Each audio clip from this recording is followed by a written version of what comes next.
लगी भाई, क्योंकि कुछ भाई ऐसे हैं जो निरंतर लगातार दिन रात एक करके इस लड़ाई को आगे बढ़ा रहे हैं, और कुछ भाई जो है गांव में बैठे ये इंतजार कर रहे हैं, ये लड़ लेंगे जो फायदा होगा तो हमने भी होगा इनके साथ।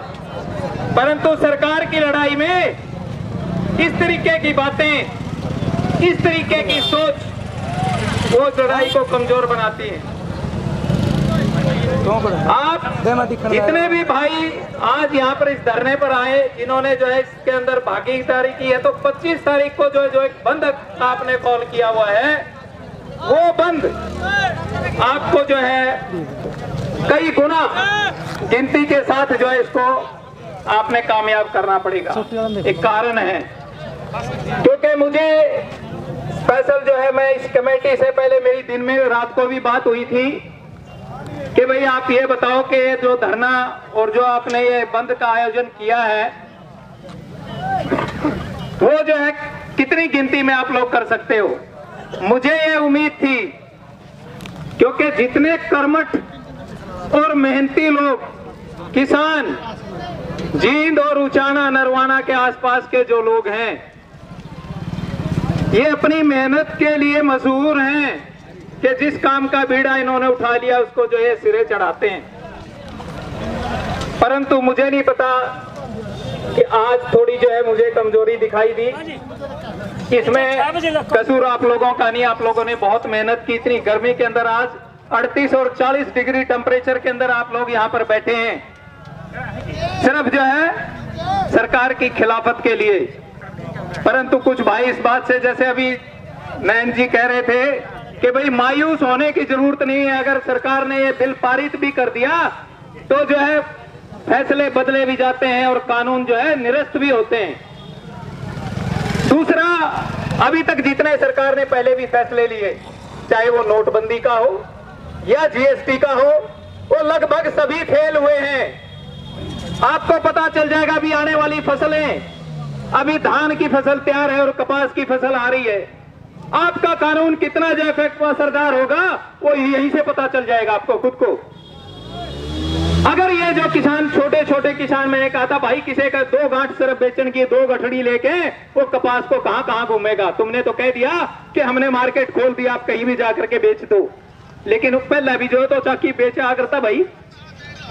नई चीज क्या हुई? नई चीज हुई सिर्फ पूंजीपतियों के लिए कि आप कितना भी भंडारण क्षमता जितनी भी आपके पास है उतना आप जो है इकट्ठा करके रख दो, जब भाव तेज हो जाएंगे तब निकाल देना, और जब किसान की फसल आने वाली होगी तब फिर सस्ता कर दियो। उनने वो मजबूर हो जाएंगे सस्ता बेचने में, और तुम फिर इनको जो है अपने आकर ला करके स्टॉक कर देना।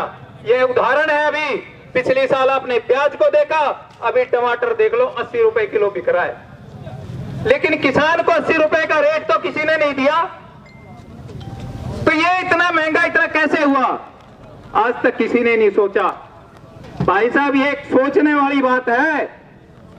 ये जो व्यवस्था बनाई गई भारत के अंदर, जो प्रजातंत्र है, प्रजातंत्र नहीं है, प्रजातंत्र का मजाक है। जितने भी नेता हैं यहाँ पर, किसी भी पार्टी का हो, वो ये उम्मीद करता है कि रोज 20-30 आदमी तेरे बारना आगे बैठे रहे, हुक्का पीते रहे, नेताजी नेताजी करते रहेंगे, और जो है बस यही चाहता है इनको। लेकिन मैं मेरे भाइयों से अपील करता हूं कि इस चीज को समझो आप लोग, ये षड्यंत्र है आपके खिलाफ। एक नेता हम लोग सारी उम्र जो उसके झोले उठा के घूमते रहते हैं कि मेरे बेटे को नौकरी लगवा देगा, कहीं टीसी रेट पे लगवा देगा। अपने बच्चों के अंदर उतनी काबिलियत पैदा करो, आपको किसी के सामने भीख मांगने की जरूरत नहीं है, और 100% को नौकरी सरकार भी नहीं दे सकती। इसलिए अपने बच्चे को पहले से उसको दिशा दो कि वो बच्चा आपकी आगे आने वाली जिंदगी में करेगा क्या। इन्होंने व्यवस्था नहीं बनाई, आप रोज तहसील के चक्कर काटते रहे। तो एक जो है छोटी सी एक एप्लीकेशन लिखा के, कभी थाने में, कभी तहसील में, कभी थाने में, कभी तहसील के अंदर, क्यों ऐसी व्यवस्था नहीं बनी कि आपने जो है इनको ये कि इस एप्लीकेशन के ऊपर कौन आदमी कार्रवाई करेगा, अगर कार्रवाई नहीं होती है तो उसका जिम्मेवार कौन होगा। क्यों जिम्मेदारी तुमने जो है निर्धारित नहीं की कि इस काम के अंदर जो है किस आदमी की जिम्मेवारी थी और उसने इसको निभाया नहीं, उसको क्यों सजा नहीं दी गई। लेकिन ये सब राजनेताओं का एक जो है षड्यंत्र है आप लोगों के खिलाफ। अगर एक व्यवस्था बन जाती कि आप घर बैठे बैठे अपनी एक एप्लीकेशन दे करके आओ, 1 हफ्ते में आपको जो है उसका जवाब मिल जाएगा, आपको कहीं भागने की जरूरत नहीं है। फिर ये नेताजी की रोज झोले कौन उठाता भाई? इसलिए ये प्रजातंत्र का मजाक है हमारे यहाँ पर। किसी को जो है आप अपनी आवाज नहीं उठाने देते। पिपली के अंदर अगर किसान अपनी आवाज उठाने के लिए अगर एकत्रित होते हैं तो तुम बल का प्रयोग करके उनके सिर फोड़ो। तो प्रजातंत्र कौन सा प्रजातंत्र है ये? तो मेरे भाइयों अभी भी नहीं जगे तो आगे जो है फिर आने वाला वक्त बहुत बुरा होगा। राजनीति का स्तर दिन प्रतिदिन गिरता जा रहा है।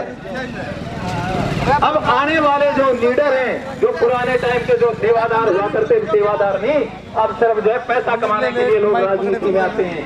तो अपनी मानसिकता को बदलो और इनके चक्कर काटने बंद कर दो। ये खुद तुम्हारे दरवाजे पे आएंगे और तुम जो है, ये तो पहला एक ऐसा देश है कि जिसको आपने नौकरी दी वो आपका राजा बन गया। यार हद होगी, बताओ।